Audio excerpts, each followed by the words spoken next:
Hello guys, welcome back to my channel edutainment and मैं हूं स्मिता सिंह, आपके educator for code 55 human resource management and labour welfare.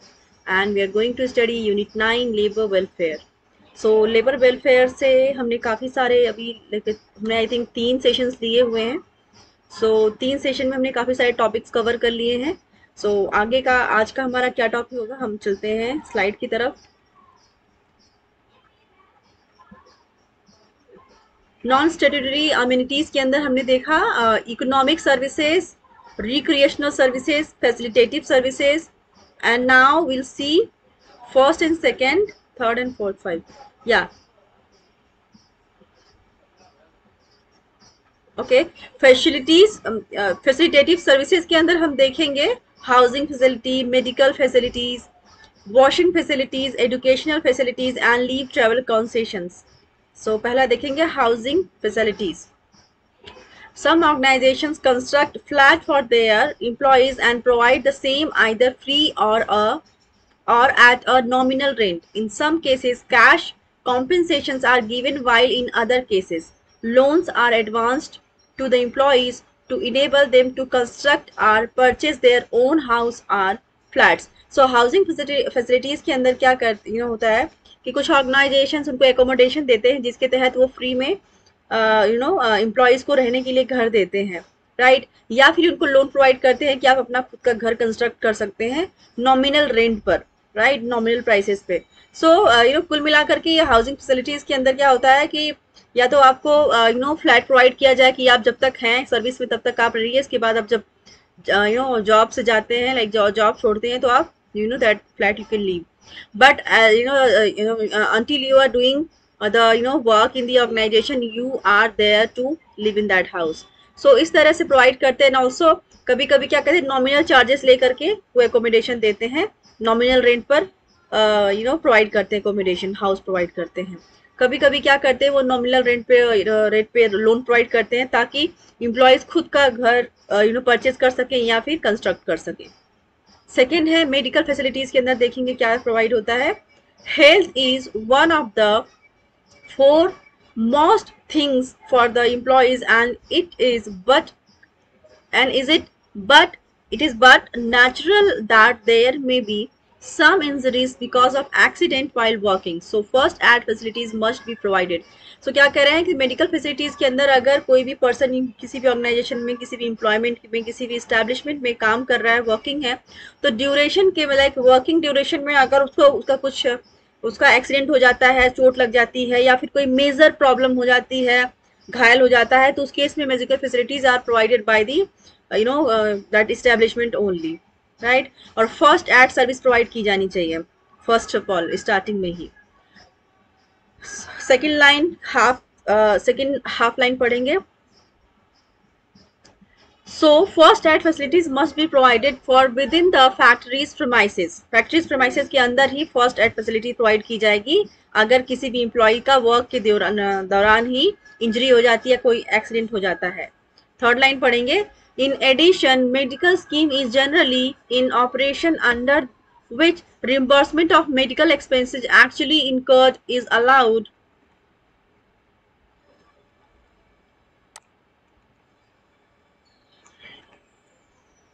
The organization may also prescribe doctors from whom the employees may get services in case of need.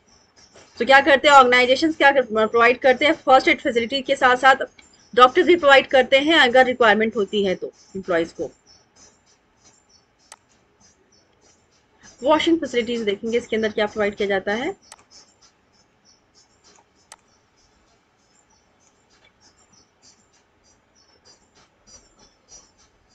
Sorry, washing facilities के अंदर देखेंगे, it is necessary to provide for wash basins and washing facilities to be conveniently accessible to all workers, which should be clean, properly separated and screened for the use of male and female employees. Washing facilities के अंदर क्या कह रहे हैं यहाँ पर कि जो वॉश बेसिन्स होते हैं वो वॉशिंग फैसिलिटीज के लिए प्रोवाइड किए जाते हैं, और दोनों मेन एंड वुमेन का प्रॉपर क्लीन होना चाहिए, प्रॉपरली सेपरेटेड होना चाहिए, दोनों का यूज अलग अलग होना चाहिए, राइट। और नीट एंड क्लीन होना चाहिए for every employees, like for whether it is main और वुमेन. सो मेन का अलग, वुमेन का अलग होना चाहिए. एजुकेशनल फैसिलिटीज के अंदर देखेंगे, एजुकेशनल फैसिलिटीज में B provided by the organizations to the employees children by starting a school for them. कि जो बच्चे हैं एम्प्लॉयज के, उनको एजुकेशनल फैसिलिटीज प्रोवाइड की जाए, उनको फ्री में एजुकेशन प्रोवाइड की जाए. कुछ ऑर्गेनाइजेशन ऐसा करती भी है, राइट. वैसे गवर्नमेंट का रूल है कि आप प्रोवाइड करेंगे educational facilities. Leave travel concession के अंदर देखेंगे, many organisations reimburse actual for insured by the employee in undertaking a tour along with his or her spouse and minor children once during a specified number of years. So specified number of years के अंदर जो employ काम कर रहा है उसकी spouse को भी, अगर वुमेन है तो मेन, एंड मेन है तो उसकी वाइफ को ट्रैवल अलाउंस भी प्रोवाइड किया जाता है, जिसमें उनका माइनर बच्चा भी आएगा, इंक्लूड होगा. वो ट्रैवल कर सकते हैं through the on the expense of company. Theories of labour welfare की बात करेंगे यहाँ पर. सबसे पहले देखेंगे फिलेंथ्रोपिक थ्योरी. फिलेंथ्रोपिक थ्योरी होती क्या है, ये बहुत ही इंपॉर्टेंट है एग्जाम पर्सपेक्टिव से, आप सारे पढ़ेंगे इसमें. थ्योरीज ऑफ लेबर के अंदर, लेबर वेलफेयर के अंदर हम देखेंगे philanthropic theory, Gandhian trusteeship theory, the placating theory, the functional efficiency theory, and public relations theory, and last है the police theory, and इसके बाद है the religious theory, right? So total 7 है. ये सारे ही important है एग्जाम पर्सपेक्टिव से.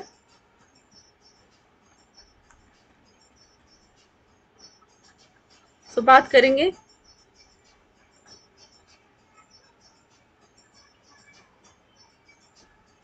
this theory is based on man's love for mankind as the word philanthropic means loving mankind.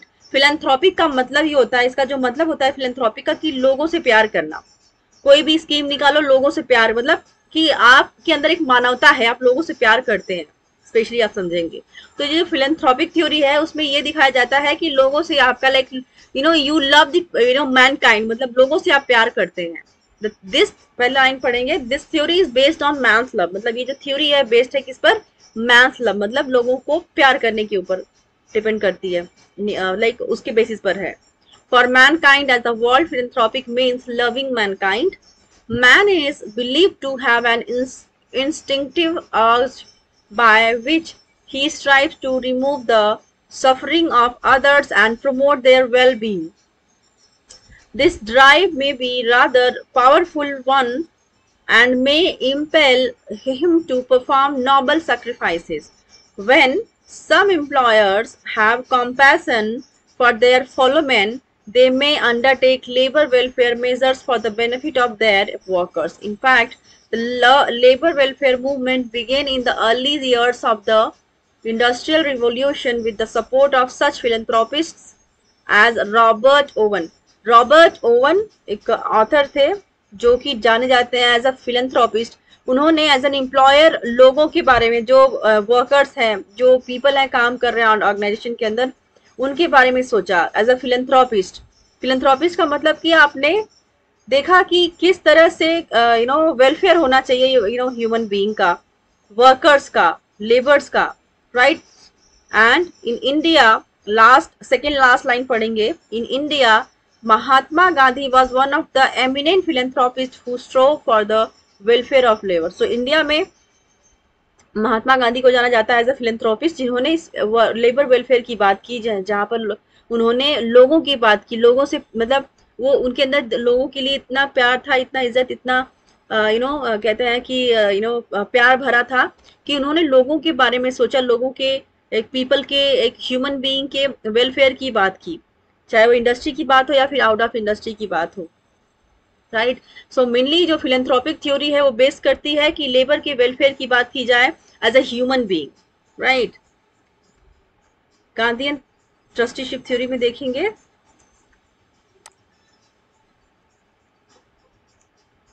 according to this theory the industrialist or employer holds the total industrial state properties and profits occurring accruing from them in trust. In other words, he uses it for himself, for the benefit of his workers and also for the society. So Gandhi trusteeship theory के अंदर क्या था, उन्होंने labour welfare की बात की, plus उनकी society की बात की, समाज में रहने वाले लोगों की भी परवाह की, उसके बेसिस उन्होंने थ्योरी बनाई, उनके प्रॉफिट्स की बात की, राइट। एंड आगे देखेंगे, थर्ड लाइन है, the employers therefore have the moral responsibility to look after the interest of their workers. So employers की moral responsibilities होनी चाहिए कि वो अपने workers के welfare की बात करें, उनके interest की बात करें. There is naturally no legal binding, और इसको करने के लिए कोई नेचुरली लीगल बाइंडिंग नहीं होनी चाहिए कि आप लीगली बाइंड हो, आपको गवर्नमेंट पुश करेगी, नियम बनाएगी तभी आप करें. एक ट्रस्टीशिप थ्योरी के अंदर आपके अंदर ये होना चाहिए कि आप अपने एम्प्लॉय वेलफेयर की किस तरह से बात कर सकते हैं, उनके वेलफेयर के बारे में किस हद तक सोच सकते हैं आप, और कितना सोच सकते हैं. But since it is a moral obligation, ये एक मॉरल ऑब्लिगेशन है, it is supposed to be no less effective. The main emphasis here is on the idea that employers should provide out of the funds under their control for the well-being of their workers. Mahatma Gandhi very strongly advocated the trusteeship theory. So Mahatma Gandhi ने बहुत ही strongly trusteeship theory को advocate किया, जिसके अंदर उन्होंने labour welfare की बात की, उनके वर्कर्स के वेलबींग की बात की, उनके वेलफेयर की बात की, right. So this is how you will understand Gandhian and trusteeship theory. Next, third है the placating theory. Placating theory के अंदर देखेंगे, this theory is based on the fact that labour groups are becoming demanding and militant. Placating theory के अंदर होता है placket करना, मतलब एक प्लैकेट मतलब एक बोर्ड लेकर के खड़े हो जाना, धरना दे देना आपने आउटसाइड द ऑर्गेनाइजेशन, कि आप प्लैकेट ले, मतलब एक जो कहते हैं ना, एक छोटा छोटा बोर्ड लेकर के लोग खड़े हो जाते हैं धरने पर, उसको बोलते हैं प्लैकेटिंग, मतलब प्लैकेट लेकर आप खड़े हो जाते हैं. तो प्लैकेटिंग थ्योरी के अंदर क्या होता है, this theory is based on the fact that labour groups are becoming demanding. Labour group demanding हो जाते हैं और वो प्लैकेट करने लगते हैं. प्लैकेटिंग थ्योरी के अंदर डिमांडिंग एंड मिलिटेंट, उग्रवादी हो जाते हैं, and are now more conscious of their rights and privileges than ever before. मतलब अब क्योंकि उनको अपने ऐसा क्यों हुआ, क्योंकि उनको वो जागरूकता हो गई है कि हमारे अधिकार क्या है, हमें क्या मिलना चाहिए, हमें क्यों नहीं मिल रहा है. सो अभी वो इतनी जागरूक हो गए कि उनको पता है कि as a labour, as a worker, उनकी क्या जो काम वो करते हैं वो कितना डिजर्व करते हैं. तो वो अपने अधिकार के बारे में जागरूक हो चुके हैं. That is why they do placating, like demanding. They have become demanding and militant. If an organization is not providing such facilities, such good services, तो वो क्या करते हैं, फिर प्लैकेट करते हैं. प्लैकेटिंग थ्योरी के थ्रू वो धरना पे चले जाते हैं. सेकेंड लाइन पढ़ेंगे, लास्ट देखेंगे, सेकेंड लाइन में लास्ट से पढ़ेंगे, their demand for higher wages and better facilities cannot be ignored. जो उनकी डिमांड है कि उनके जो वेज है वो बेटर हो, अच्छे हों और अच्छी फैसिलिटीज प्रोवाइड की जाए, तो इस चीज से एम्प्लॉयर इग्नोर नहीं कर सकता. पहले की वाली बात नहीं है कि आपने जो प्रोवाइड किया, जो वेज प्रोवाइड की, जो फैसिलिटीज प्रोवाइड की, वर्कर्स काम करते रहे. लेकिन अब के वर्कर्स जागरूक हो चुके हैं, उनको पता है उनके अधिकार क्या है, उनके राइट्स क्या है, उनको क्या मिलना चाहिए. थर्ड लाइन पढ़ेंगे, थर्ड लाइन में लास्ट वाला पार्ट देखेंगे. According to this theory, timely and periodical acts of labour welfare can appease the workers. They are some kind of pacifiers which come with a friendly gestures. Sincerity may lack in such measures, though discontent can be brought off in this manner. So इस theory से हमें क्या समझना है कि now laborers have become demanding. They got understand their rights, their obligations, क्योंकि जो उन्होंने जो काम करते हैं उसके अगेंस्ट उनको कितना पैसा मिलना चाहिए, क्या फैसिलिटीज मिलना चाहिए, they are aware about that. So इस चीज को लेकर के अब एम्प्लॉयर इग्नोर नहीं कर सकते. अगर इग्नोर करेंगे तो वो प्लैकेटिंग थ्योरी के थ्रू वो क्या करेंगे, धरने पे चले जाएंगे. right? So this is how you will understand what is the placating theory. Fourth है द फंक्शनल एफिशिएंसी थ्योरी. इसके अंदर देखेंगे what is the functional efficiency theory. Under the functional or efficiency theory, welfare work is used as a means to secure and preserve the efficiency and productivity of labor. It is obvious that if an employer takes good care of his workers, they will tend to become more efficient and will thereby set up productivity. So यहाँ पे functional efficiency theory के अंदर क्या कह रहे हैं कि अगर एम्प्लॉयर अपने एम्प्लॉयज के बारे में सोचेंगे, उनके वेलफेयर की बात करेंगे, उनका ध्यान देंगे, तो उनके जो एम्प्लॉयज हैं वो ज़्यादा प्रोडक्टिव होंगे और ज़्यादा एफिशिएंट होंगे किसी भी काम को करने के लिए. जो भी उनका काम होगा उस काम को करने के लिए वो बहुत ज़्यादा प्रोडक्टिव होंगे एंड एफिशिएंट होंगे उस काम को करने के लिए. इससे क्या होगा, एट द एंड एम्प्लॉयर का ही फायदा होगा, राइट? क्योंकि जो उनके वर्कर्स होंगे, एम्प्लॉयज होंगे, वो प्रोडक्टिव होंगे, more than they will be more than productive and effective for their works agar if they are taking care of their employees, right? So this is how you'll understand the functional efficiency theory.